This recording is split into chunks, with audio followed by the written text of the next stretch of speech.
Gisela Sekwe, bienvenue, welcome. Mon nom est Gilles. Moi, je m'appelle Gilles et je suis du New Brunswick. Je suis du New Brunswick. Et juste une note très rapide pour ceux qui sont avec nous aujourd'hui. Aujourd'hui, l'événement d'aujourd'hui sera en anglais, mais nous avons de très bonnes interprétations disponibles. Alors, en cliquant sur le bouton de l'interprétation qui est le petit icône en bas de votre écran en forme de globe, vous pourrez aller vers la langue et Safia sera votre interprète d'aujourd'hui.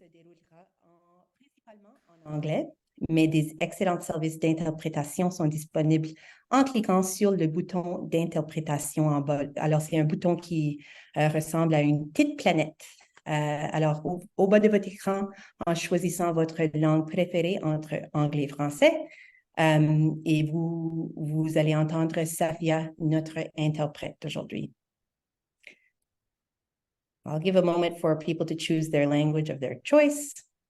Alors, je vais vous donner quelques minutes pour choisir votre langue de prédilection. Donc, aujourd'hui, j'aimerais dire que je travaille sur les terres ancestrales de NC, de Mi'kmaq, ici ce que nous connaissons comme le Nouveau-Brunswick, et dans une terre où la nourriture est traditionnelle.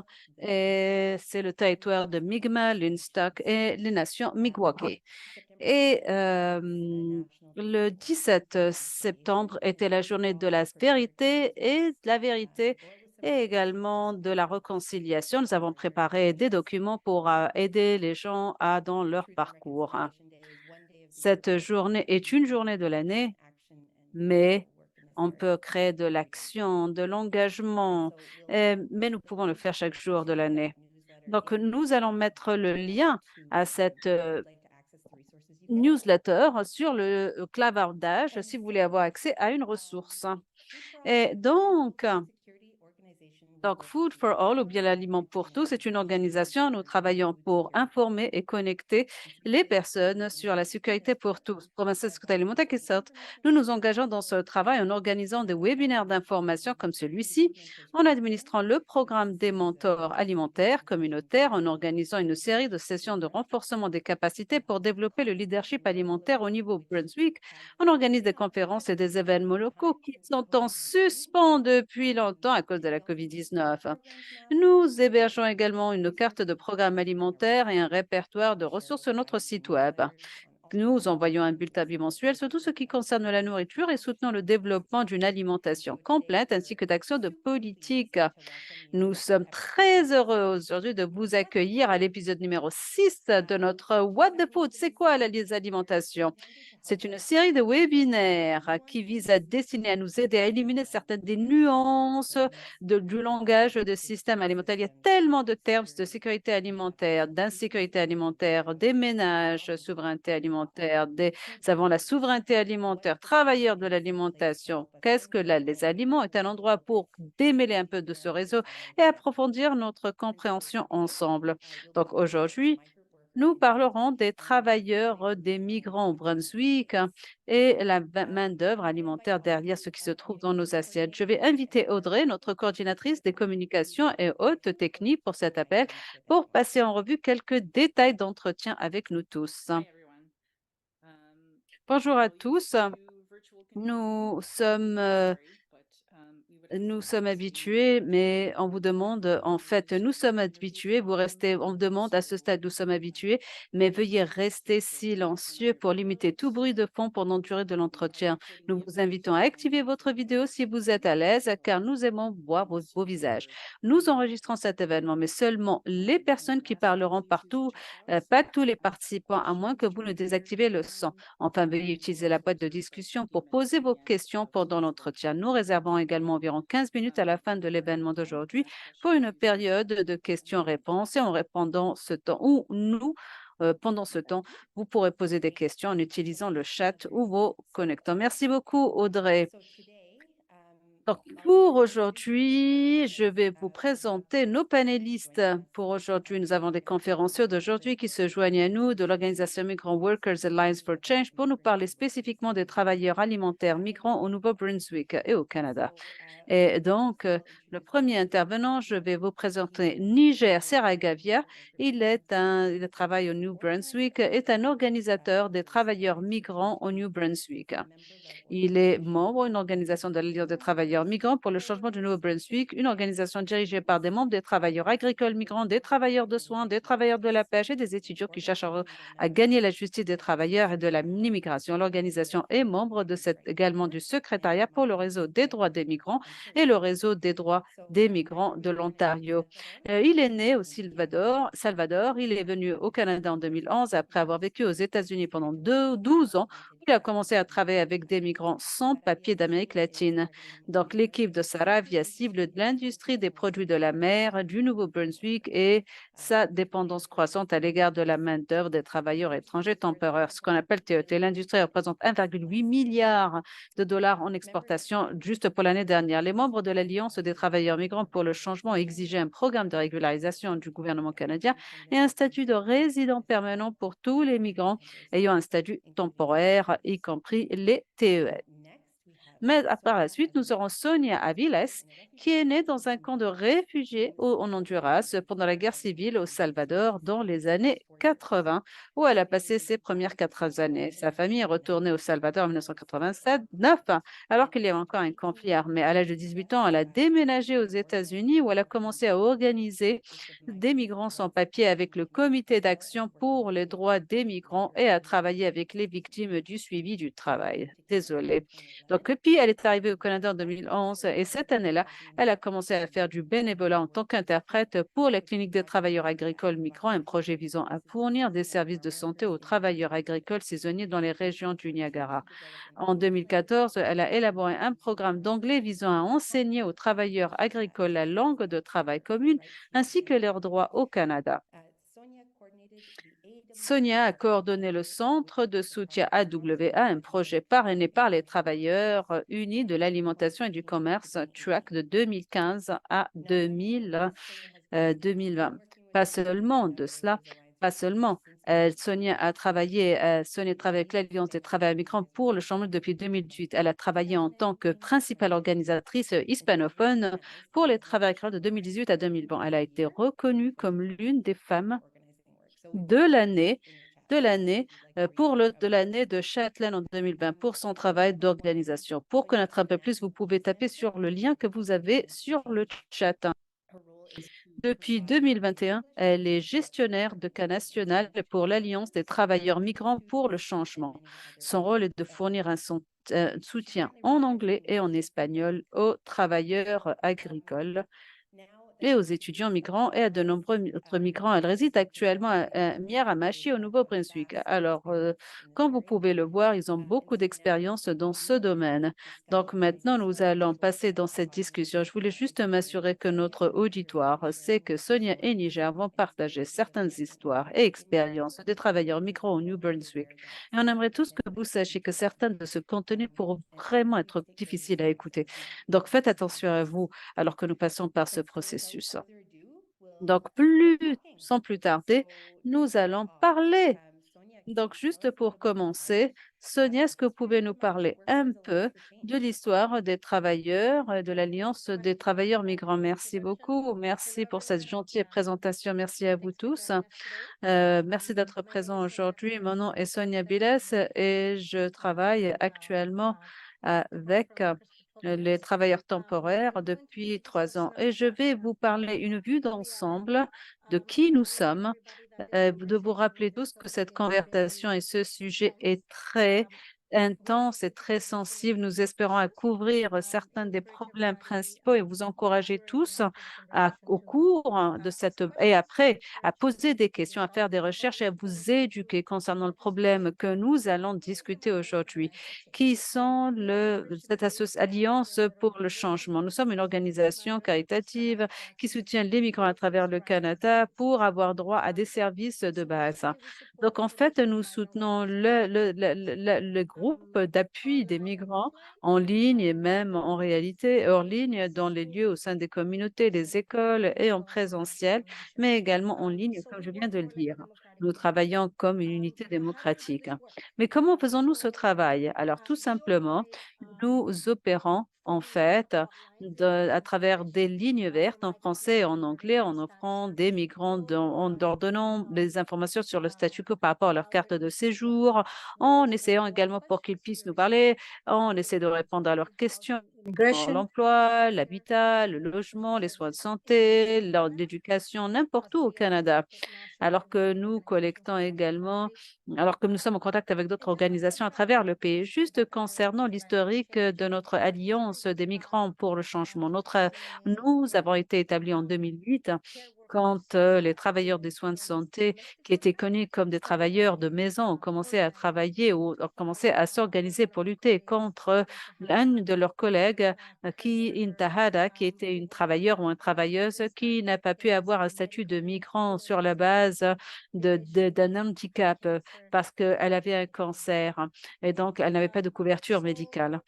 Et donc, pour la première fois dans l'histoire, nous avons commencé à organiser les travailleurs et cette même année, une coalition s'est formée pour, pour se battre pour ces travailleurs, ces migrants. Et il en a résulté que les travailleurs ont vu leurs frais augmenter, notamment en Ontario. Et juste pour vous dire, nous n'avons aucun rapport de réglementaire en New Brunswick, bien que nous avons beaucoup d'employés migrants qui sont toujours considérés comme, qui travaillent, mais qui sont toujours considérés dans une situation illégale. Et cette coalition est devenue l'alliance. Nous avons réalisé que nous avons le pouvoir de faire la différence, de faire changer les politiques, mais nous devons nous organiser directement avec les travailleurs. Nous avons réalisé également que les travailleurs et les travailleurs temporaires ont beaucoup de points en commun. Et donc, jusqu'à présent, nous avons élargi notre travail à 5 secteurs. Donc, nous travaillons avec les travailleurs agricoles, les travailleurs mexicains, des Caraïbes, les travailleurs de soins de santé, qui sont également travailleurs domestiques, les étudiants, les migrants, étudiants, et comme les travailleurs de la pêche et les travailleurs de santé non documentés. En fait, n'importe quelle personne qui n'a pas un statut légal au Canada. En 2018, nous avons formé la première coalition d'organisations dans l'histoire du Canada, qui est le réseau des droits des Canadiens. Donc, nous servons comme le secrétariat de ce réseau et ce secrétariat est une coalition qui a 40 organisations à travers le Canada qui se battent pour les droits des migrants. Et donc, c'est juste une vue d'ensemble, l'un des travaux que nous faisons et qui sommes-nous? Thanks, Sonia. Merci beaucoup, And Sonia. Et peut-être que nous allons passer vers la question to give suivante some context pour donner un peu un contexte. Est-ce que vous pouvez nous donner, pouvez-vous nous um, parler du peu de type de programme agricole que le Canada a avec d'autres pays? Alors, je ne pourrais pas vous donner beaucoup d'histoire parce que au cours de la présentation, nous savons que les gens ont intérêt sur les travailleurs saisonniers au New Brunswick. Mais il est difficile de donner de New Brunswick sans vous parler de l'histoire des travailleurs saisonniers et leurs problèmes. En fait, les travailleurs saisonniers et ce programme qui s'appelle SAP, CWAP, existe sous le programme, sous notre programme. Et en fait, c'est un accord entre le Canada et les pays participants et qui, la majorité des travailleurs rentrent dans le swap, ils viennent des îles du Caraïbe et le Mexique. Le programme a été créé en 1966 pour aider les producteurs agricoles pour travailler, pour avoir des travailleurs agricoles, pour travailler sur les champs. Et dans les années 70, nous avons d'autres ces travailleurs saisonniers. Ce programme existe plus de 57 ans. Donc, ce n'est pas un nouveau programme. Heu, c'est rien de temporaire. C'est un programme qui est durable. C'est un programme permanent qui dure, depuis plus de, que le mmh, que de 57 ans. Donc, les employeurs peuvent recruter des travailleurs, sous ce programme, hein, sur 3 programmes principaux. Donc, le travailleur saisonnier d'agriculture que je l'avais mentionné, qui est à travers des Caraïbes et du Mexique. Donc, essentiellement, le contrat est négocié entre les 2 pays participants et le volet agricole, c'est les Philippines, Honduras, Guatemala et d'autres travailleurs qui se sont joints à ce programme au cours des 10 dernières années. Alors, c'est là où nous avons la majorité des travailleurs, des pêcheurs, au New Brunswick et d'autres villes maritimes. Et c'est le troisième, c'est les infirmières, les ingénieurs. Donc, le Canada, en fait, à travers le temps, a élargi sa dépendance de ces travailleurs saisonniers, pas seulement dans ce secteur agricole, mais également comme la pêche, hein. Et le New Brunswick, et dans la rive atlantique notamment, nous avons vu une expansion au cours des 10 dernières années et un peu plus après les recommandations de la maison, la Chambre des Commons pour que ce programme soit ouvert. Et donc, surtout après la pandémie mondiale qui a frappé le monde, que nous avons en 2019, 2020 et 2021. En New Brunswick seul, en 2020, nous avons reçu 2018 demandes de permis pour les travailleurs. Ce chiffre a doublé en 2022. Ça veut dire en 12 ans, nous avons reçu 5196 de permis de séjour. Ceci peut être en fait dupliqué, pourrait se faire dans d'autres provinces du Canada. Donc, certains des pays, comme nous l'avons, d'où les pays de ces migrants viennent, sont la Jamaïque, les Philippines, le Mexique, Guatemala, Honduras, Nicaragua, la République dominicaine, certains pays d'Afrique australe, non, d'Asie, ça de l'Europe, et certains pays d'Afrique australe. Donc, nous avons de plus en plus de programmes. Ce programme s'élargit à d'autres personnes à travers le monde qui peuvent demander et venir travailler au Canada. Donc, les travailleurs viennent en fait sous ce programme de 6 semaines. C'est les travailleurs qui viennent pour faire, pour par exemple, la culture des fruits, c'est notamment des femmes. Et ce qui est important à mentionner, c'est que les femmes en agriculture euh, ont cet avantage parce qu'elles peuvent, en fait, elles ont un contrat plus faible. Donc, ici, viennent pour 6 semaines et en 6 semaines, les gens finissent par travailler seulement un mois. Donc, nous voyons vraiment que les femmes ont plus d'accès à ces programmes, les programmes temporaires, et ils ont de l'expérience dans ce domaine.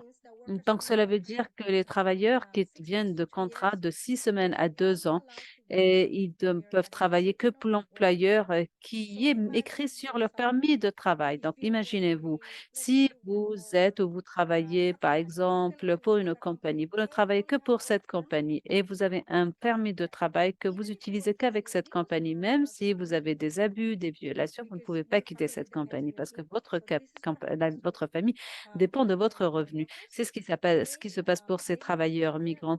En fait, ils sont vulnérables parce que ils s'offrent à des abus, des violations. Beaucoup des travailleurs, par exemple, viennent de communautés autochtones pauvres, par exemple du Mexique, Guatemala, où leur anglais ou l'espagnol, leur anglais n'est pas bon, et même leur espagnol n'est pas leur première langue. Donc, les premières années de travail, j'ai vu beaucoup d'exemples où ces communautés autochtones, dans des situations difficiles et de vulnérabilité, parce qu'elles ne parlent pas vraiment un bon espagnol, mais même ne parlent même pas euh,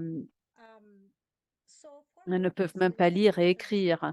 Donc, pour les travailleurs dans telle situation, parler de leurs droits, c'est qu'ils vont perdre de leurs droits et ils vont être déportés. Donc, beaucoup d'entre vous peut-être ont vu un dernier exemple dans les informations d'un travailleur au nord de New Brunswick qui se sont rassemblés, des travailleurs pêcheurs qui se sont rassemblés et ils voulaient que leur contrat soit respecté. Malheureusement, leur contrat a été résilié et ils ont été envoyés à leur pays. Certains de ces travailleurs, nous les avons soutenus, continuent à être soutenus par nous-mêmes, mais avec ce statut de résident permanent, de temporaire, nous voyons toujours cette situation d'exploitation. Mais j'espère que nous aurons un mécanisme, mais c'est un mécanisme à travers on pourra aider cette communauté. Alors, où est-ce que vous pouvez poser la question, où sont les problèmes? Où nous avons le plus de problèmes? Les trois provinces où nous avons le plus de travailleurs saisonniers sont l'Ontario, En Ontario, où j'ai la majorité de mon expérience, où j'ai travaillé avec le travail sur le terrain, à visiter les fermes, voir les conditions des travailleurs. Généralement, ils font la culture des légumes, des fruits, travaillent dans le secteur, travaillent dans les vignes, dans le monde des vins, mais également l'emballage. Là, la Colombie-Britannique est la deuxième plus réceptrice ou État récepteur de migrants temporaires. Ils travaillent dans la production de fruits rouges, mais également les vignobles. Euh, Au Québec, hein, vous avez les légumes, les travail dans les légumes, et bien euh, nous, et également dans les serres, hein. Nous voyons également, depuis des dernières années, nous voyons de plus en plus de travailleurs qui travaillent dans le secteur maritime. On voit des flux de migration interne, de travail pour le Canada qui veulent dire d'autres provinces pour avoir une meilleure situation. Donc, nous avons une migration interne, notamment dans le secteur de la pêche. Alors, le secteur qui demande bien sûr le plus de migrants sont l'agriculture, nous l'avons dit, c'est le numéro un, l'alimentation et les services. Nous avons de plus en plus de travailleurs qui font du travail dans les hôtels, les restaurants, les fast-foods. Le troisième, c'est l'aquaculture, c'est le traitement et l'empaquetage de produits de mer, hein, le transport et la construction, qui sont les autres domaines. Donc, c'est là où nous voyons une augmentation, entre autres, de la main-d'œuvre que j'appellerais, qui est la parfaite main-d'œuvre, parce que le gouvernement met beaucoup d'efforts pour que ces employés sont l'ossature de l'économie, ils n'ont pas les droits complets dans la protection, ils sont temporaires, hein, à travers leur permis de travail, ce qui les met en situation d'exploitation ou de risque d'exploitation. Alors, je vais m'arrêter là. Voilà. Merci beaucoup, Sonia. Nous allons parler à Niger, hein, et je vous ai pas donné le temps pour vous présenter. Sonia avait parlé de certains points, mais quels sont les autres problèmes que les travailleurs font face quand ils viennent à travailler dans ces programmes de travailleurs étrangers? Merci beaucoup, Gilles. Bonjour à vous tous. Bienvenue à cette présentation, s'auto-présentation. Alors, j'aimerais juste surveiller le temps, car vous savez, c'est un grand problème dont on pourrait parler beaucoup, beaucoup et qu'on ne pourrait pas mentionner juste en une heure. Comme Sonia vient de le dire, le programme TFW existe depuis des décennies et nous savons que ce programme a été conçu pour exploiter les travailleurs migrants. Au début, quand ce programme a été conçu, c'était l'objectif, c'était de donner aux employeurs le pouvoir, hein, de décider de la vie des migrants travailleurs. Maintenant, nous allons parler un peu des abus. Nous voyons de plus en plus et chaque jour, hein, et à travers le Canada. Il ne s'agit pas seulement dans un seul secteur ou une seule province, mais nous le voyons, hein, ces abus, ces violations qui se répètent à travers le Canada. C'est une violation des droits humains. Par exemple, des travailleurs on leur donne des noms par les superviseurs, des co-travailleurs comme des idiots, des ânes, et ils sont, même certains employés qui ont une orientation sexuelle sont discriminés par le superviseur ou même dans certains cas par les travailleurs locaux qui leur interdisent la supervision et même ils leur interdisent un couple, par exemple de LGBTQ plus et communauté de s'embrasser en dehors du lieu de travail parce que cette personne avait dit que ce n'est pas usuel et ce n'est pas commun dans ces petites villes. Donc, ces couples ont été réprimandés par les superviseurs à cause de leur orientation sexuelle. Bien sûr, nous voyons également des abus de travail. Et ma collègue Sonia vient juste, nous avons des contrats qui sont résiliés, ne pas être payés par rapport à ce qui est stipulé au contrat, des représailles, des résiliations de contrats. Et dans ce cas, bien évidemment, ma collègue Sonia avait parlé, entre autres, des travailleurs. Ce qu'ils essaient de faire, c'est d'assurer leurs droits à travers cette organisation. Ce qu'ils ont de retour, c'est la répression, c'est la réprimande. Donc là, l'employeur a forcé le travailleur de signer la résiliation de contrat. Ils ont été déportés par l'employeur.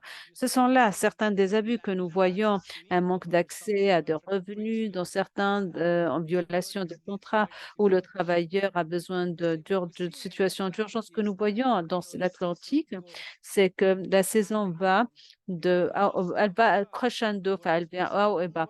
Quand les travailleurs ne travaillent pas, quand c'est crescendo, quand ils ne travaillent pas, ils ne sont pas payés. Ça veut dire qu'ils n'ont pas d'aliments, pas d'argent envoyé à leur famille, même pas d'aliments pour manger. Donc, les travailleurs finissent par poser la question à la communauté qui sont en train d'être la famine et donc contactent des organisations comme nous pour qu'on puisse leur donner à manger. Et jusqu'à présent, cette année, nous avons distribué 150 de la nourriture, 150 paniers de nourriture. L'année dernière, nous avons distribué plus de 17 000 $ aux travailleurs, hein. Et vous savez, on ne le fait pas vrai, on le fait, c'est la responsabilité de l'organisation. Ça devrait être la responsabilité de l'employeur. Mais en fait, encore une fois, l'employeur s'en sort. La mobilité, dans certains cas, les travailleurs m'appellent le soir, me disent, regarde, on ne peut pas quitter la maison après 10 heures du soir. L'employeur a mis des caméras, on ne peut pas quitter la maison, on ne peut pas inviter des amis à la maison que nous payons. Ils paient une location. Vous voyez des petites villes qui sont louées aux migrants à 4 000 $ le mois, 5 000 $ le mois, ce qui est extraordinaire, comment le système bénéficie de ces travailleurs vulnérables. Ce sont là des exemples qui sont dus à la mobilité. On parle également des blessures de travail. La majorité des blessures ne sont pas rapportées au superviseur, hein. Pourquoi? Parce que l'employeur, hein, réprimande les travailleurs et envoie ces travailleurs malades chez eux. Donc, j'ai un exemple très clair où un travailleur avait développé une allergie à cause une allergie. Et quand elle s'est évanouie au travail, alors le superviseur est parti, a pris des médicaments un peu et n'importe quel médicament il lui a donné. Mais l'assistance continue, mais sa santé a amélioré. Donc, le superviseur lui a acheté un billet et on l'a envoyé à son pays. Quand elle est arrivée à son pays, elle est partie dans une salle d'urgence parce qu'elle a été empoisonnée par des produits chimiques qu'ils utilisent dans cette installation de post-traitement.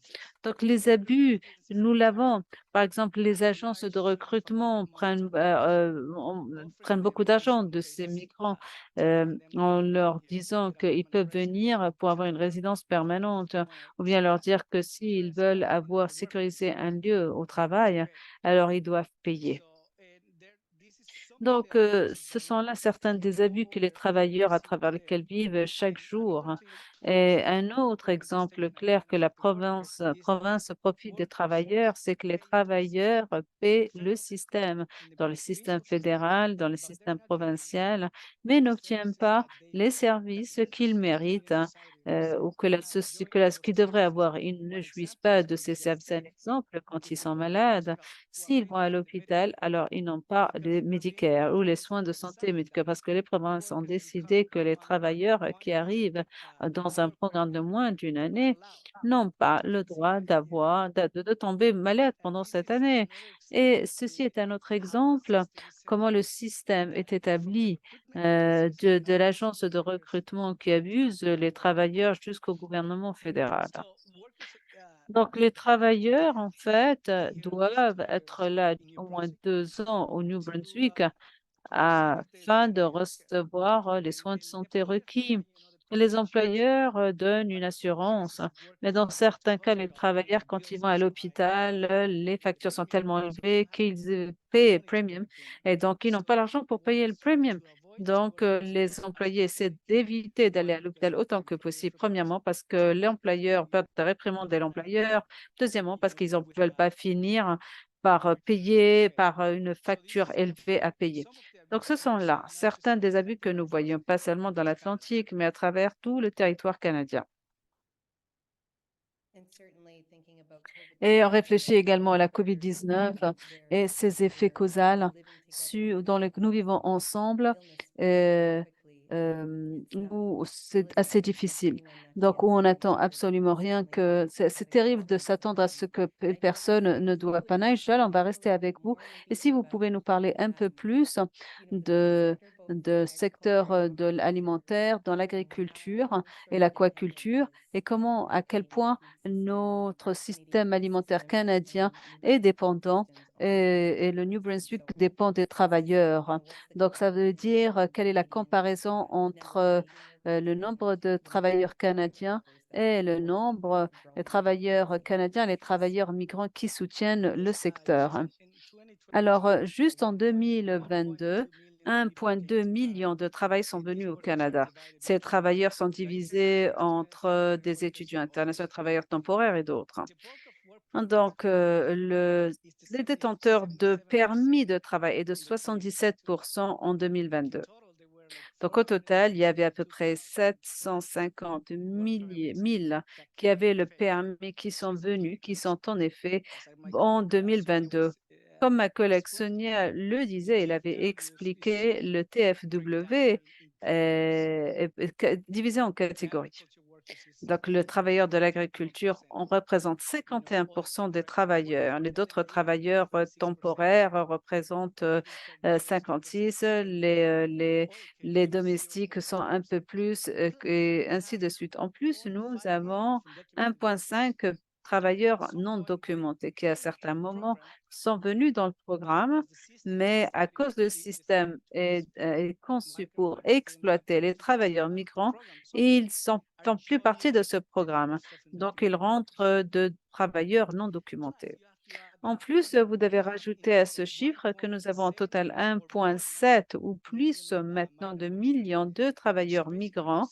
Donc, ce qu'on est en train de dire, c'est que nous avons 2,5 millions plus et même plus de travailleurs migrants dans une situation temporaire au Canada. Tous ces travailleurs n'ont pas accès à des services, des services d'assistance médicale, les droits de travail, ils sont séparés de leur famille. Alors, qu'est-ce que cela veut dire? C'est qu'entre 12 et 17 personnes dans le pays n'ont pas de résidence permanente, n'ont pas des droits. Et ceci affecte pas seulement les affecte, ça affecte toute l'économie, ça affecte ceux qui travaillent au bureau, ça affecte la personne qui travaille, qui est à l'école, parce que les migrants s'occupent de leurs enfants, nettoient, préparent leurs repas. Donc, travailler dans le transport et même dans l'agriculture, nous avons des travailleurs qui y travaillent.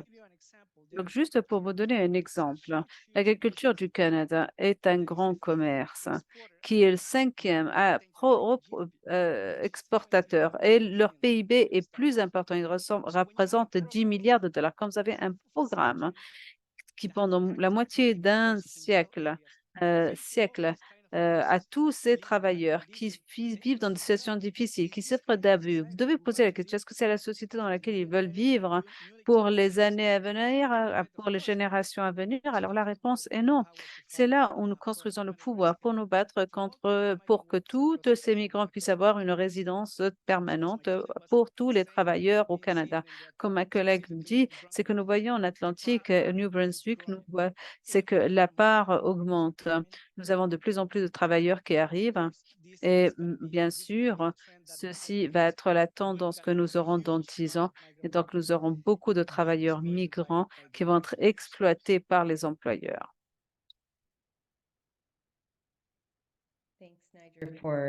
Merci beaucoup, Niger. Et je pense qu'une chose que je voulais mentionner au tout début, c'est qu'ici, au New Brunswick, peut-être qu'on ne sait pas, on ne connaît pas beaucoup ce programme. Le programme et les personnes qui viennent au Canada sont peut-être là à travers le pays, sont dans un système caché. Est-ce que vous pouvez, puisque vous êtes là pour nous aider à façonner ces histoires et est-ce qu'elle veut dire pour nous tous? Sonia, si on peut revenir vers vous et si vous pouvez réfléchir qu'il existe tellement de mythes et des idées fausses courantes sur les travailleurs alimentaires migrants qui sont toujours présent au Nouveau-Brunswick et existe à travers le pays et dans le monde. Est-ce que vous pouvez aborder, par exemple, ces mythes et ces idées fausses? Oui, bien sûr. Alors, j'ai vécu aux États-Unis et ça ressemble beaucoup à ce qui se passe au Canada. Par rapport à ce ressentiment, et notamment pendant l'administration Trump, c'est que les migrants et les travailleurs migrants travaillent notre travail en tant que natifs, prennent le travail des locaux. Mais pour les travailleurs temporaires, c'est une population assez exploitée. Ils ne peuvent pas vous, per- vous garder votre travail. Quelqu'un qui est local a des conditions plus stables. Donc, c'est pas le travailleurs temporaires qui pourra prendre leur travail. Et encore une fois, on revient les permis de travail sont liés aux employeurs. La maison sont basées à l'employeur parce que l'employeur leur donne la maison. La déportation, vous avez également une liste noire. Des fois, ils ne se plaignent pas. Et de temps en temps, nous entendrons un employeur et le gouvernement euh, qui disent, nous avons eu des changements. Ceci change. Pourquoi les employés ne sont pas plaints? Pourquoi ils n'ont rien dit? Pourquoi? Vous savez, quand votre famille compte sur vous, que c'est votre subsistance, vous ne dites rien. Ils réfléchissent deux fois par rapport à leurs plaintes. Donc, le problème ici, avec le statut de résident temporaire, ne peuvent pas exercer leurs droits. Vous savez, nous avons un grand nombre de main-d'œuvre qui n'a pas de droit et ils ne veulent pas parler. Au final, nous sommes tous affectés par ce qui se passe. On ne peut pas avoir des droits égaux quand une grande partie de la main-d'œuvre est traitée comme des citoyens de seconde zone. Et généralement, les, ces travailleurs sont là qui travaillent 24 heures sur 24. Nous avons écouté des histoires qui travaillent 14, 16 ans par an, même pendant 7 jours, sans aucune journée de congé. Ils travaillent sous la pluie, la chaleur, la neige. Nous avons vu, ceci est exacerbé par le changement climatique et cette année, particulièrement, tellement de travailleurs avaient eu des problèmes avec des vagues de chaleur qui travaillaient dans les chaleurs extrêmes, ont eu beaucoup de travail sont affectés par les pesticides. Et je pourrais parler et de vous donner beaucoup d'exemples. Ce sont des travailleurs auxquels je parle tous les jours. Une autre mauvaise, fausse idée qui apparaît dans les médias et dans les conversations nationales est que ici, les migrants cause et exacerbe la crise de du logement. Certains les considèrent comme des problèmes et les utilisent. La réalité est que nous sommes tous dans une crise de logement à cause du prix de location. Euh, les grandes compagnies et les avocats sont responsables. Ce n'est pas les migrants. Par exemple, RentCap s'est terminé en 2022. Vous savez, les gens paient plus pour la location et l'allocation a augmenté de 10%. L'inaction gouvernementale pour subventionner le logement, ce qui cause un autre problème. Certains de chiffres que j'aimerais vous donner, que la croissance de la population migratoire représente 0,5 de la population. Et je sais que beaucoup de choses se sont faites dans ce sens. Les migrants, par exemple, euh, mettent le système en crise. Pas du tout. Les migrants ont rattrapé les choses. Beaucoup de ces demandes de migration ont été mises en attente depuis la COVID. Et maintenant, nous voyons que cette migration se rattrape et beaucoup de personnes arrivent au Canada et vivent des périodes de traitement de leur dossier un peu plus longs. Mais encore une fois, les compagnies choisissent de ne pas construire des maisons parce qu'il existe une grande demande et pas assez de maisons, alors ils peuvent payer plus pour la location. Et comme Niger vient de dire, un exemple clair que nous voyons, c'est que ceci affecte le revenu des migrants. C'est que certains travailleurs paient des montants importants en matière de location. Certains dorment même dans des petits endroits vivre, dorment même dans le gouvernement canadien a arrêté de construire des maisons au cours de la Deuxième Guerre mondiale quand les soldats revenaient de guerre. Ils ont construit des maisons pour les aider. Mais depuis les années 90, le gouvernement canadien a arrêté la construction de maisons subventionnées. De tous les programmes, nous devons faire face à cette crise de logement et arrêter de cibler sur les migrants. Et le dernier point, très rapidement, et juste pour respecter le temps, est de dire que la majorité du temps, les gens disent qu'ils rentrent au Canada de façon illégale, hein.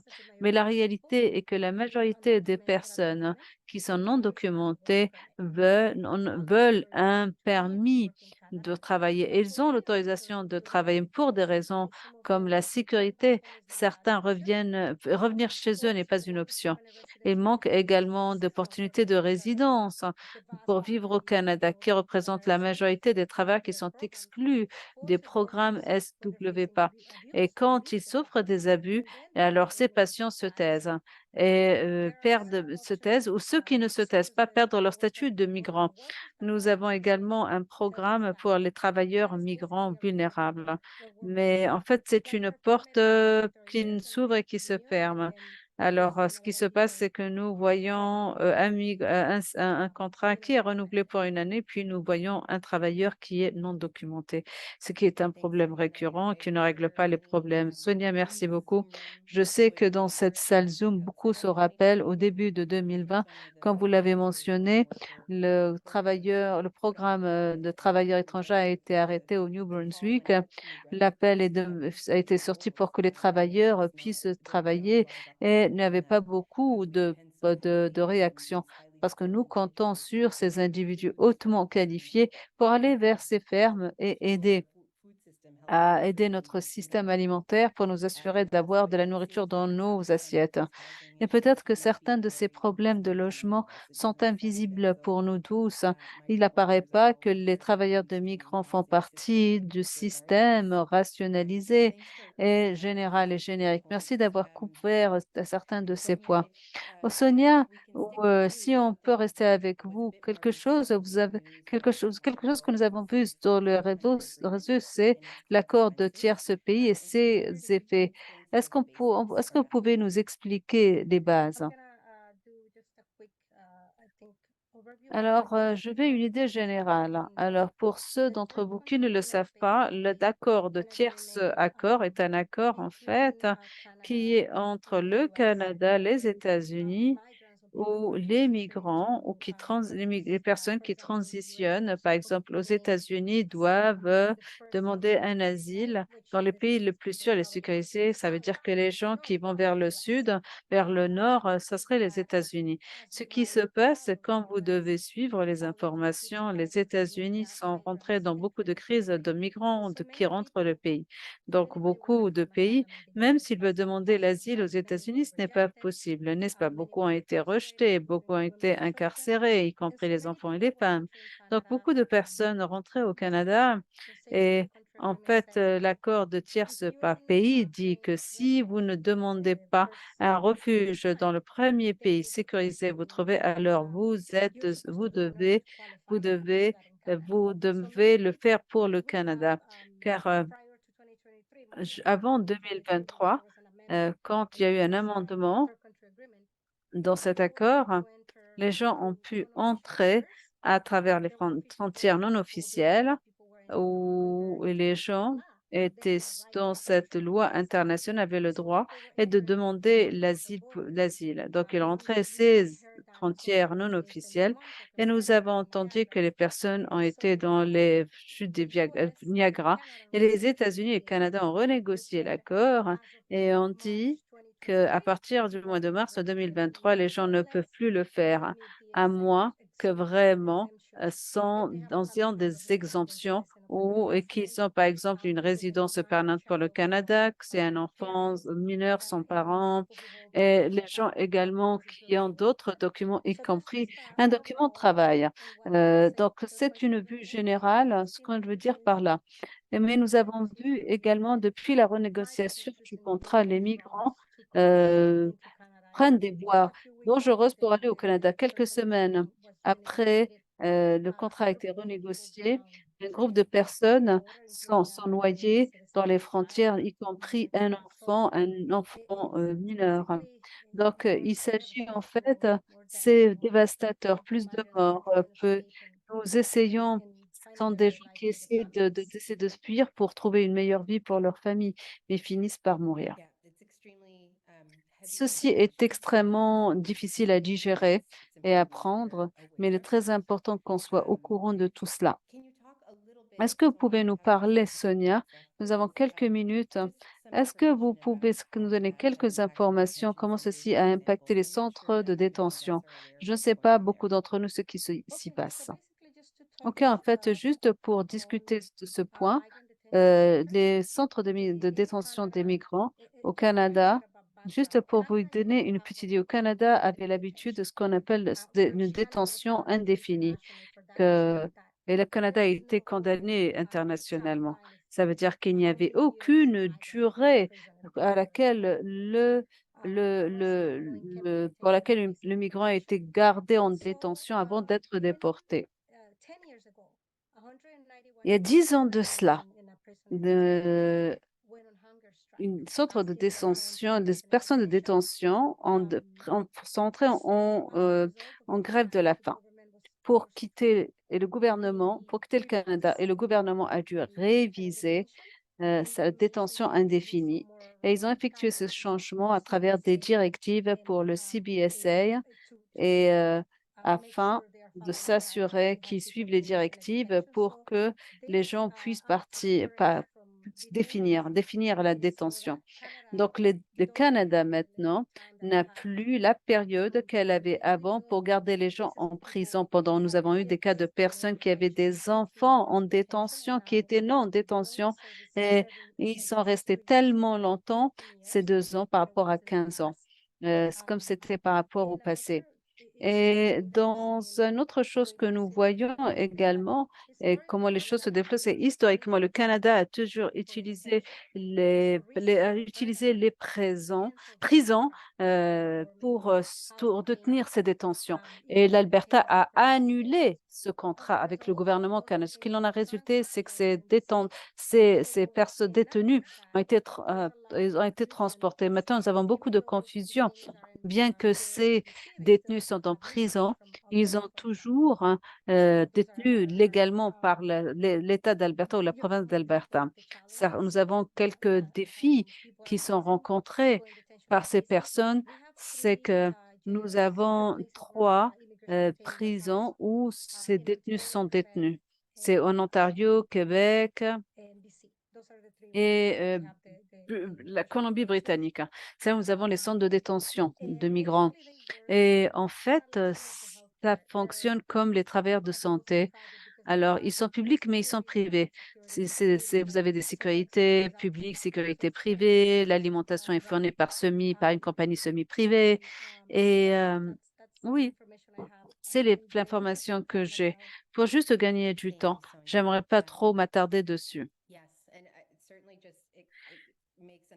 Vous savez, ça rend la situation assez complexe, qui est une situation qui est assez complexe et qui est encore plus complexe.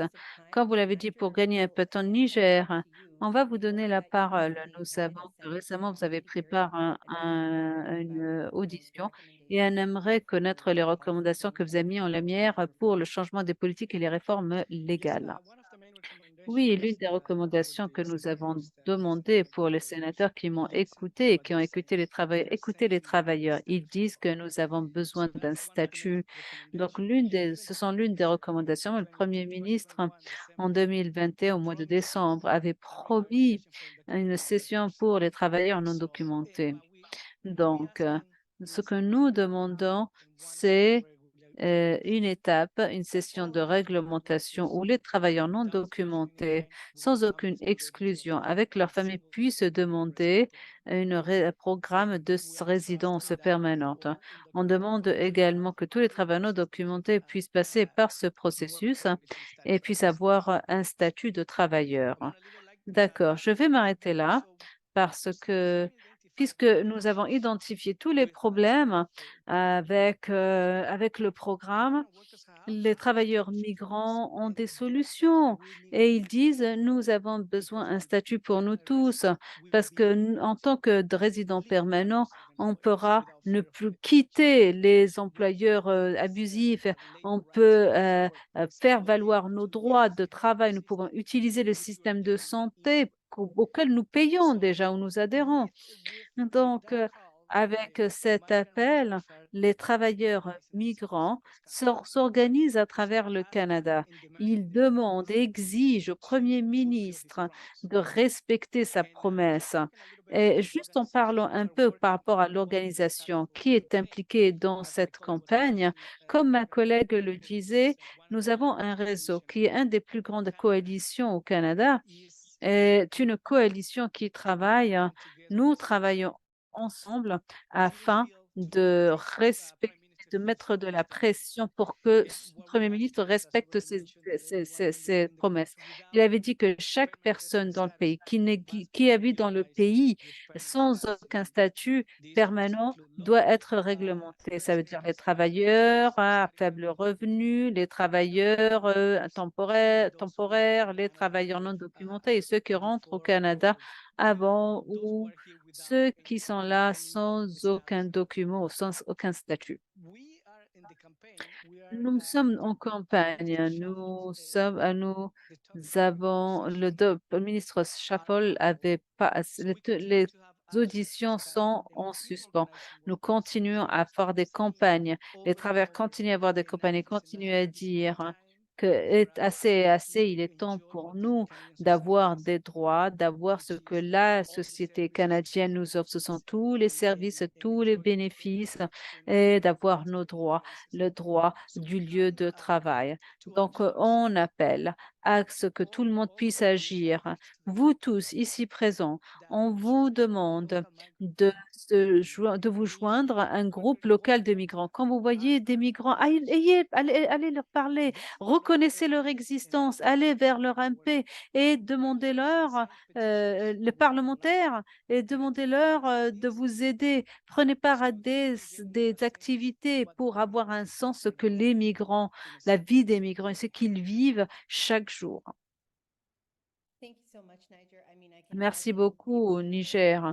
Je n'arrive pas à imaginer que les personnes viennent au Canada ont des histoires sur la société canadienne et serais peut-être surprise par ce qu'ils voient. Mais vous savez, votre point concernant la durée de temps par rapport auquel ce programme a existé. Je sais que nous avons été ténèbres que ce programme existe depuis 57 ans et euh, que ces personnes demandent également de leurs droits depuis plus d'un demi-siècle. Donc, on ne peut pas vivre sans une population qui a toujours existé, qui nous a toujours donné des solutions. Donc, il est important qu'on puisse les écouter, ceux qui font le travail. Donc, Niger, je pense que vous avez couvert ce que les travailleurs migrants pour changement, ce qu'elles plaident pour, mais également les autres recommandations. Est-ce que, il existe d'autres points qu'on ne vous a pas posés, que vous voulez discuter avant d'ouvrir le plancher vers une question-réponse pour le reste du groupe? Non, je pense que nous sommes prêts pour les questions-réponses. Alors, j'aimerais tellement vous remercier d'avoir partagé toutes ces informations. C'est absolument extraordinaire, beaucoup d'informations. Maintenant, nous allons passer vers la session questions-réponses pour le reste de l'auditoire. Nous avons vraiment pas mal de temps. Niger et Sonia sont extrêmement beaucoup de compétences à faire ces présentations. J'aimerais vous dire, nous respectons le temps, donc nous avons encore plus d'espace pour cette question-réponse cet après-midi. Audrey, je pense que nous devrions permettre aux personnes d'activer leur micro. Donc, si quelqu'un voudrait poser une question, alors vous devez activer votre micro et si vous utilisez l'interprétation, vous devez éteindre l'interprétation en premier lieu pour que d'autres puissent vous entendre.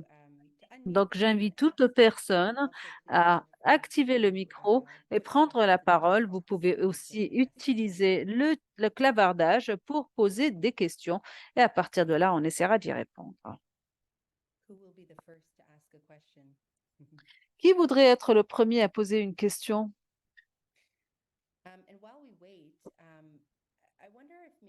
Alors que nous attendons, Je me posais juste la question si vous, Niger ou Sonia, si vous pouvez nous parler du processus pour les travailleurs migrants. Comment arrivent-ils? Comment ces personnes, individus, trouvent ces programmes? À quoi ressemblent ces agences de recrutement? Et comment on se fait recruter au sein de ce programme? Niger, est-ce que tu voudrais que je prenne la parole? Alors, je vais en parler. Alors, il existe deux manières à travers lesquelles ils viennent au Canada, notamment au New Brunswick. Le premier, c'est à travers le secrétariat national du travail au Mexique et le deuxième à travers les agences de recrutement. Et que la façon avec laquelle les travailleurs avec lesquels je suis en contact, c'est un peu du bouche à oreille, hein. C'est quelqu'un en ville qui vient, qui leur dit, voilà, et il leur dit, voilà, il y a du boulot au Canada, allez vers cette agence de recrutement. Et ces agences de recrutement les coordonnent leur voyage. Un fait intéressant est que l'une des agences de recrutement du Salvador a été découverte par un des ministres. Je pense qu'il était le ministre de l'Emploi. Donc celui-ci, il est le PDG. Ce que nous découvrons, c'est que les politiciens, certains des politiciens voient les migrants comme potentiel pour se faire de l'argent. Donc ils ont créé ces agences de recrutement pour en bénéficier.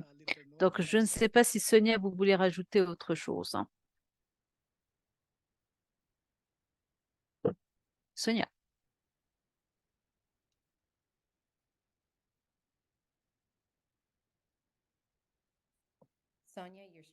Sonia, vous avez des problèmes parce que j'ai changé le paramètre et j'aurais pas dû le faire. Mes excuses, Sonia. À vous la parole. Merci beaucoup. J'allais faire qu'écrire sur le chat. Alors, en fait, ce que Niger a expliqué, c'est que sous l'accord de libre-échange, certains gouvernements, comme celui du Mexique, dirigent le programme de travail saisonnier à travers le ministère de l'Emploi. C'est l'équivalent du ministère de l'Emploi. Donc, les travailleurs peuvent faire leurs demandes à travers le ministère du Travail, mais également à travers les agences de recrutement, ce qui souvent sont liés à l'employeur, aux employeurs, travaillent main à main avec les employeurs, aux superviseurs. C'est assez un peu mélangé, je dois dire. Merci à vous tous. Je vais encore m'arrêter. Je vois une note et j'espère, Wandu Peter, merci pour cette présentation. Je n'ai pas entendu du travailleur de New Brunswick qui font face à une discrimination et déportation. Est-ce que vous pouvez nous parler un peu plus concernant ce cas et peut-être des façons avec lesquelles on pourrait être impliqué en solidarité et agir avec ces migrants travailleurs dans ce secteur? Merci beaucoup, Walou. Alors, pour ces travailleurs migrants qui ont été abusés, ils ne travaillaient pas. En fait, l'employeur ne les payait pas. Et donc, ils ont fini par faire une grève de la faim et trouver des voies et moyens afin d'avoir des aliments. C'est comme ça qu'ils sont rentrés en contact avec nous et ils voulaient exiger que l'employeur, hein, respecte le contrat. C'était ce qu'ils demandaient. Ils ne demandaient pas autre chose qui était en dehors du contrat.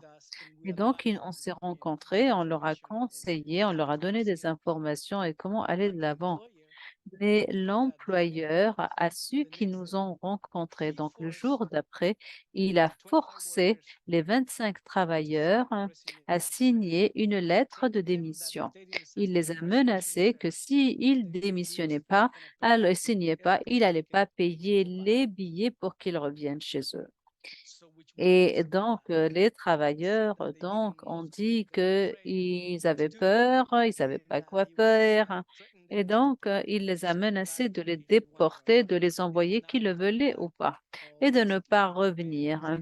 Donc, il leur a interdit de revenir au Canada. Alors, l'employeur a également pris le moyen de transport pour éviter les travailleurs de communiquer, euh, d'avoir des réunions avec nous, de communiquer avec nous. Donc, ils ont décidé d'aller en public et c'était dans les informations nationales qui parlaient de ce problème spécifiquement. Donc, j'espère que ceci répond à votre question. Si je pourrais rajouter, la question était comment on peut soutenir le travail, n'est-ce pas? Alors, pour des raisons privées et de confidentialité, on peut partager plus d'informations. Restez en contact si vous voulez signer la pétition pour le réseau des droits des travailleurs. Nous sommes en processus de trouver un moyen pour légalement aider ces travailleurs et pour voir qu'est-ce qu'on peut faire concernant leur cas. Et juste pour votre information, même si ces employés sont envoyés vers leur pays, ils ont toujours le droit de, de commencer un cas contre l'employeur pour résiliation abusive. Mais on va rester en contact avec vous, on va vous informer si il en doit besoin d'avoir une action de solidarité ou d'activité avec ces travailleurs, on vous le fera savoir et on vous le dira. Et gardez également ou suivez les informations parce que nous faisons des campagnes. Nous allons effectuer des activités cet automne et on va vous informer. Et merci encore une fois pour votre intérêt. Yes, and we've posted a link to the Merci. Nous avons posté un petition lien so that sur le there droit des can migrants. action Et be vous launched. pouvez avoir We accès au share newsletter. Nous allons partager également l'Alliance pour le changement et vos détails et vos coordonnées. Je vais partager également un email. Donc, si vous voulez rentrer en contact avec Niger et Sonia, vous pouvez rentrer. Nous avons deux autres questions dans les commentaires. Avant d'aller vers ces questions, Niger et Sonia, j'ai lu concernant Madden Forma et le centre de justice Madden Forma, mais également la communauté philippino-canadienne qui est de New Brunswick. Est-ce qu'ils sont toujours des groupes actifs qui travaillent au New Brunswick? Et ou bien est-ce qu'il y a d'autres groupes que vous pouvez nous informer? Oui, en fait, nous travaillons en partenariat avec la majorité de Madopharma, le centre Madopharma. Notre objectif est d'appuyer les organisations. Ils sont très actifs. Je sais que la communauté philippine est très active. La majorité, selon ce que j'ai compris, c'est que ils servent notamment les travailleurs du Philippines. Nous avons une question. Je pense que c'est en conformité avec la question de Walou. Si les conditions sont vraiment dégradables, pourquoi certains choisissent de venir et de travailler? Je sais que certaines personnes n'ont pas d'option et ils peuvent, doivent quitter leur pays. Pourquoi aller dans d'autres pays où les conditions sont meilleures? Et pourquoi ceci est toujours n'est pas interdit au Canada? Et si vous pouvez nous donner un contexte, je peux le faire. En fait, les gens contactent chaque jour, je vous le dis, comment ils peuvent quitter. Peut-être la première question que nous avons, comment pourrais-je changer les conditions de mon permis de travail? Ce n'est pas aussi facile. Comme je l'avais déjà expliqué, ils ont une clause ils ont un contrat de travail qui est fermé. Ça veut dire que pas tout le monde au Canada peut recruter un employeur. Il doit y avoir un LMAI qui veut dire accès au marché. Ça veut dire que vous devez prouver que vous avez essayé de recruter quelqu'un nationalement afin de recruter quelqu'un de l'international. Dès que le travailleur est dans ce permis fermé, alors ce n'est pas aussi facile d'aller vers un autre permis de travail. Donc, par exemple, les travailleurs qui sont victimes d'abus, ils ne peuvent pas demander pour un permis de travailleur vulnérable et d'ouvert. Nous essayons d'aider des 12 000 francs avec ce permis, il n'est donné qu'à des travailleurs que pendant une année. Donc, en fait, c'est juste un lien, c'est une porte qui s'ouvre et qui se ferme.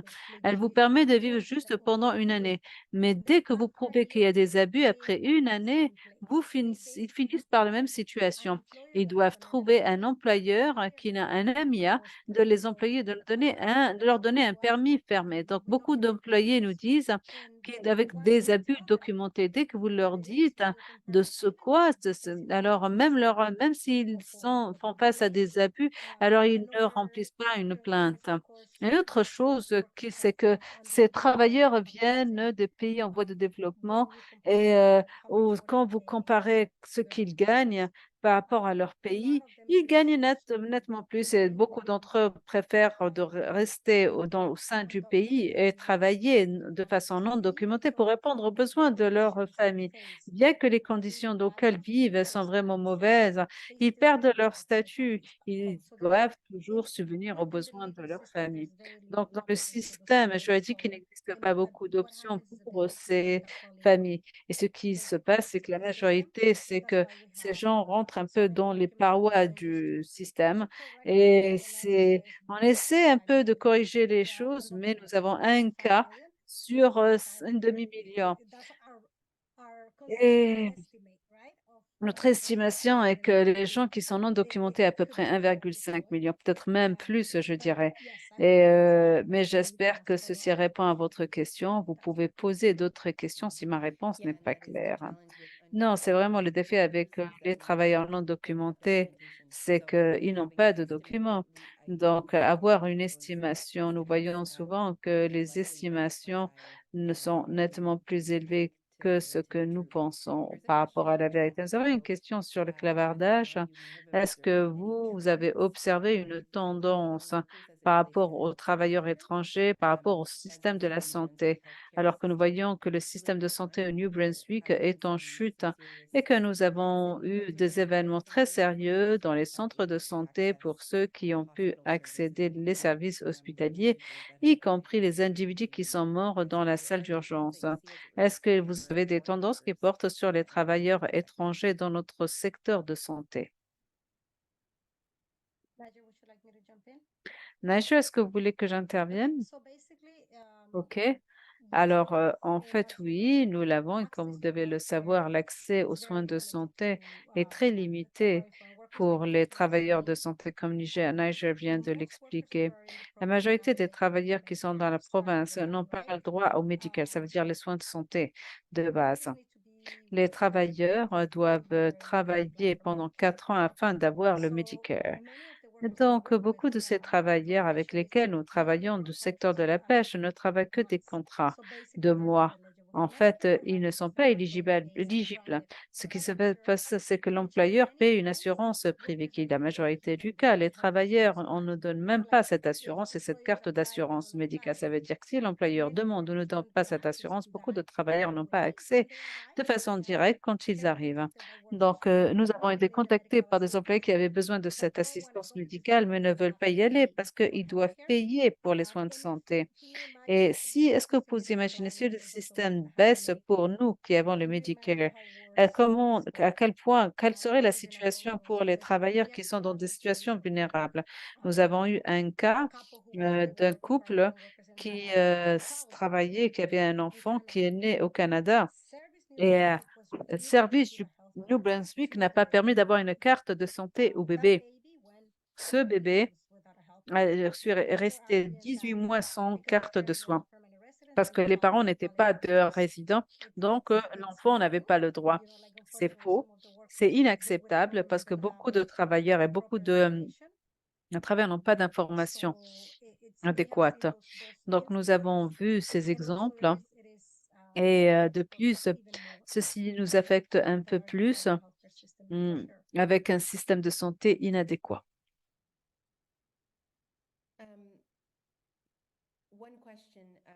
Une question, une autre question sur le chat. Est-ce que les travailleurs ont été recrutés dans le projet Atlantique comme des travailleurs migrants ou est-ce que c'est différent puisqu'ils travaillent vers la résidence et ils ne sont pas temporaires?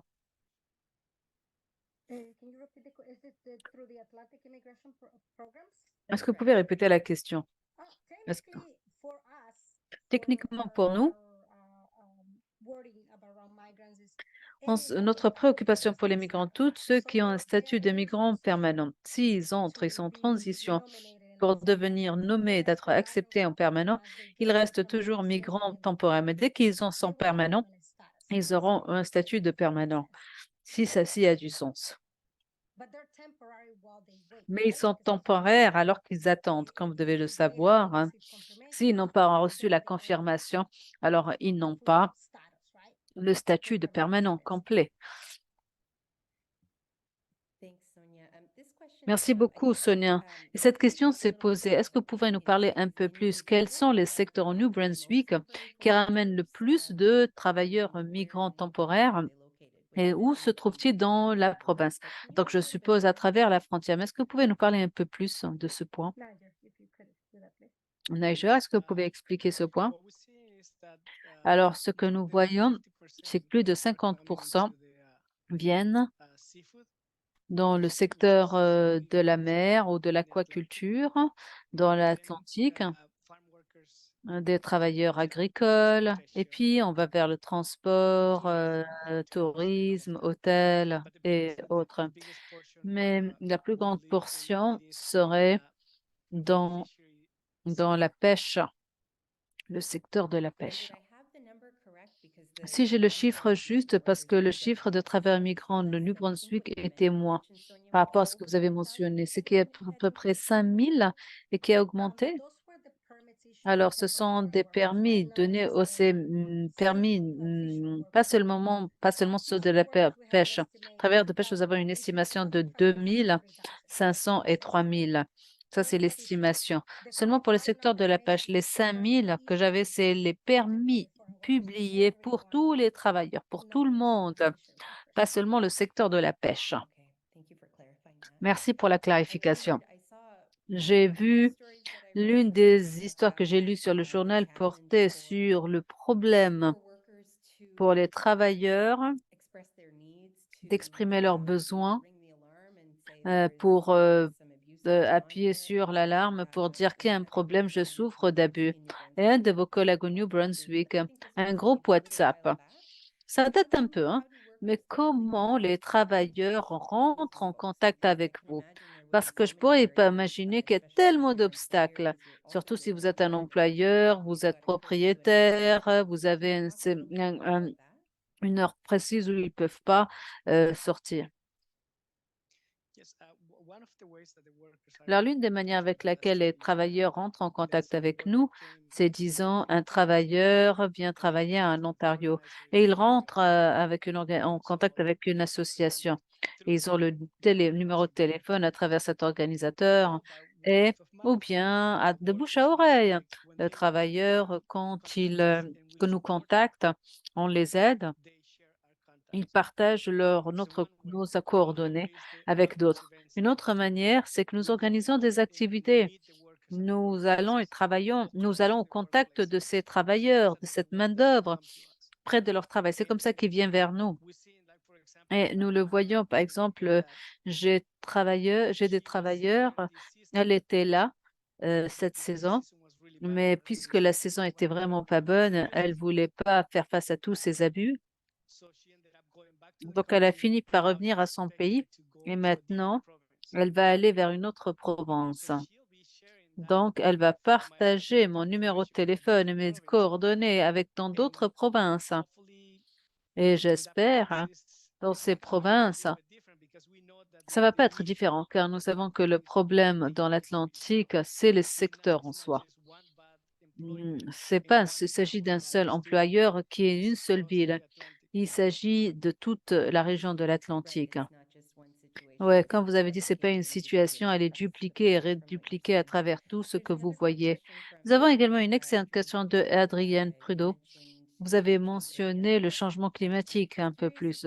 Et il serait curieux si vous avez des idées par rapport quels sont les autres problèmes qu'on devrait voir alors que le changement augmente la migration, parce qu'il existe d'autres domaines de zones du monde qui sont affectées par le changement climatique et de déplacement, et notamment par rapport à l'impact sur le secteur agricole, notamment dans l'hémisphère sud. Pourrais parler, par exemple, par rapport à l'année dernière. Le changement climatique affecte les peuples qui sont affectés, premièrement, c'est les travailleurs migrants. Par exemple, l'année dernière, nous avons eu Fiona. Et encore une fois, j'ai reçu beaucoup d'appels des travailleurs qui n'avaient absolument rien à manger, n'avaient pas d'électricité, leur maison était inondée et ils travaillaient, n'étant pas travaillé pendant 2 semaines. Ce sont ceux qui sont affectés en premier lieu. Le problème ici, c'est qu'au Nouveau-Brunswick, nous n'avons pas un système en place pour aider ces travailleurs qui passent par des situations d'urgence et par ces événements d'urgence. J'ai contacté les gouvernements et la réponse que j'ai reçue l'année dernière, non, nous n'avons qu'un système que pour les employeurs. Nous n'avons absolument rien pour les travailleurs migrants.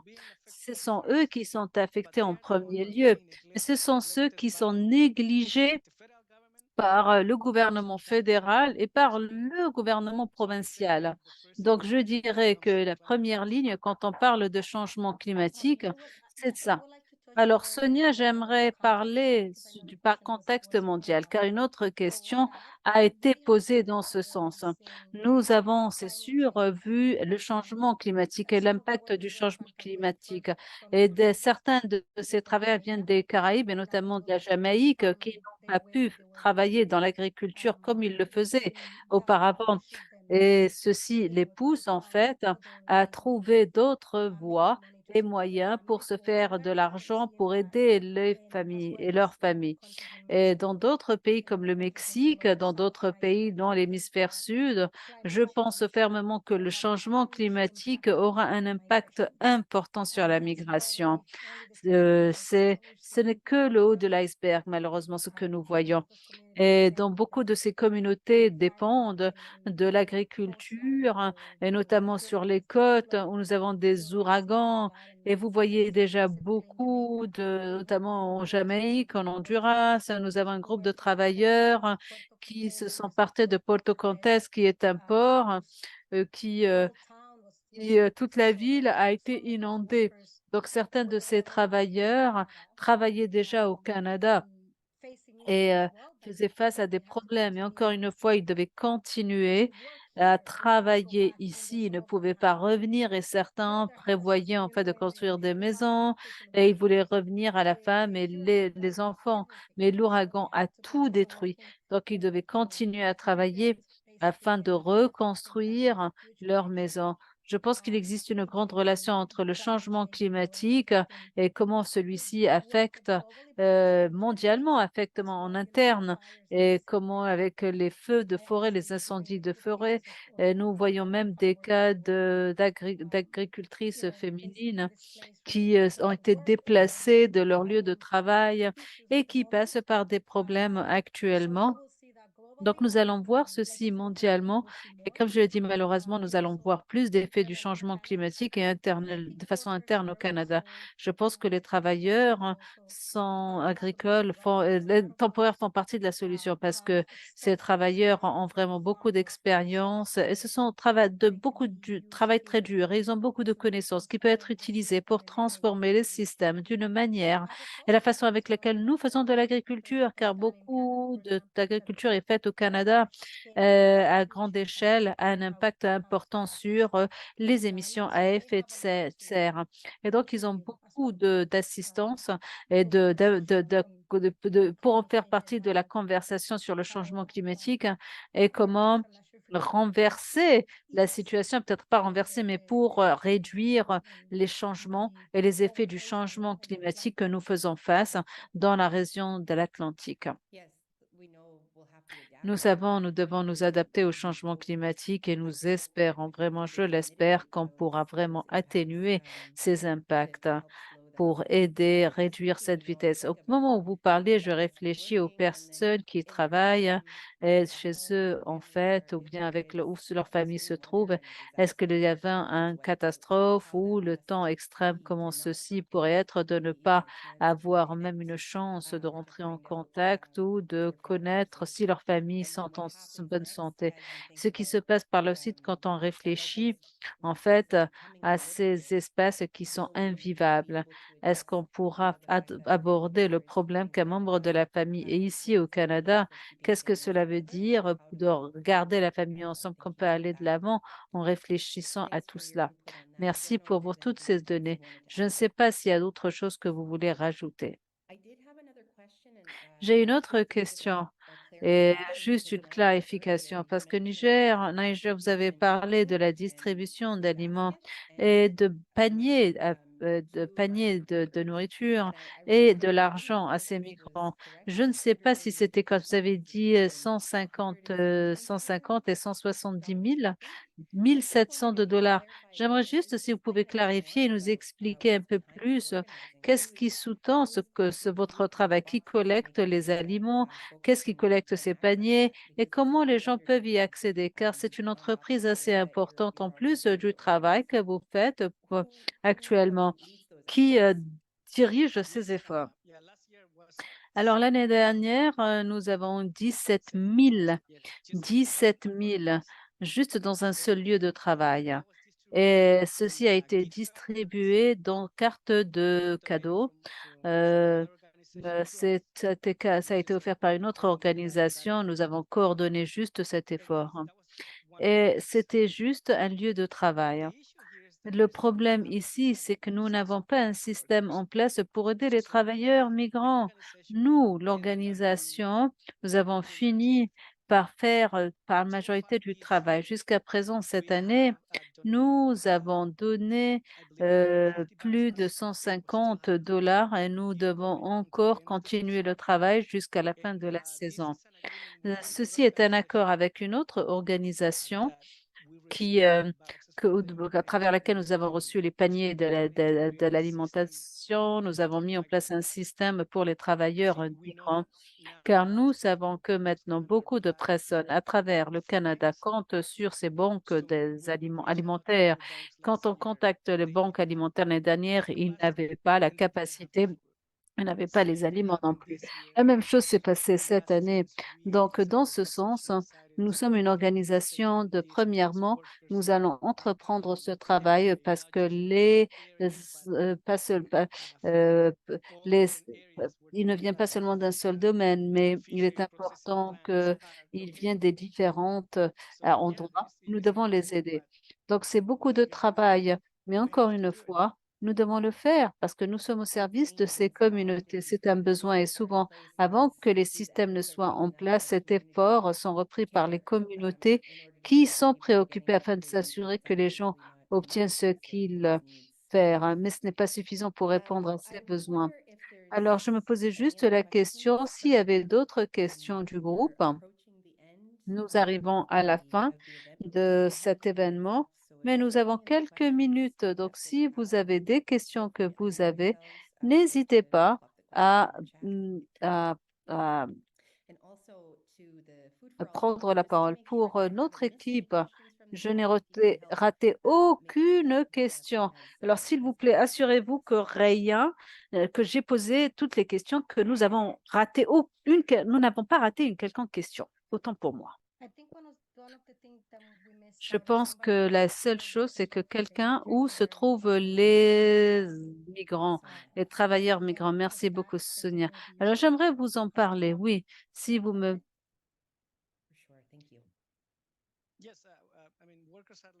Les travailleurs se trouvent généralement dans la péninsule canadienne jusqu'au toute la ligne côtière.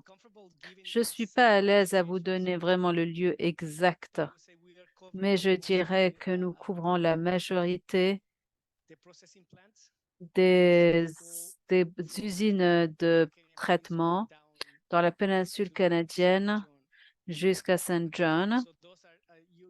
Donc, ce sont là, vous pouvez trouver des lieux où c'est là où vous trouvez la majorité de ces usines de traitement. En d'autres mots, les travailleurs de migrants sont partout, à travers toute la chaîne du système et à travers tout le territoire du New Brunswick, parce qu'on ne parle pas de pêche et d'agriculture, mais nous avons d'autres secteurs comme les travailleurs domestiques, le transport. Ces individus sont partout, d'un bout à l'autre de la province.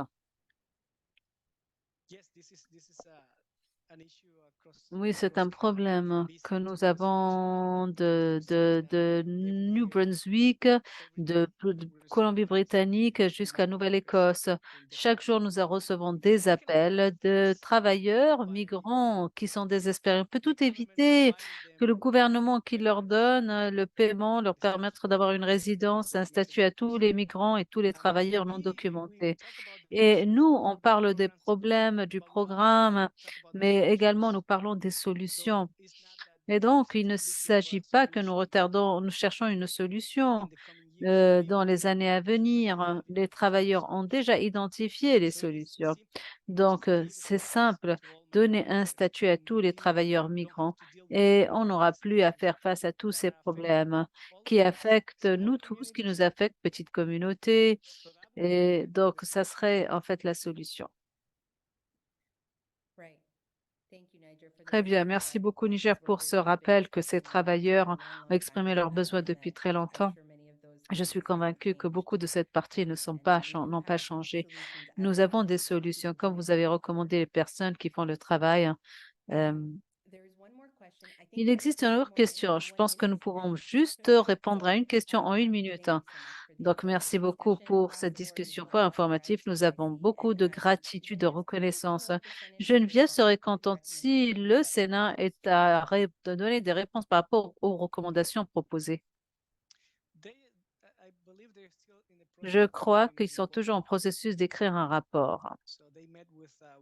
Ils se sont rencontrés avec les travailleurs, avec les employeurs. Les employeurs ont été clairs.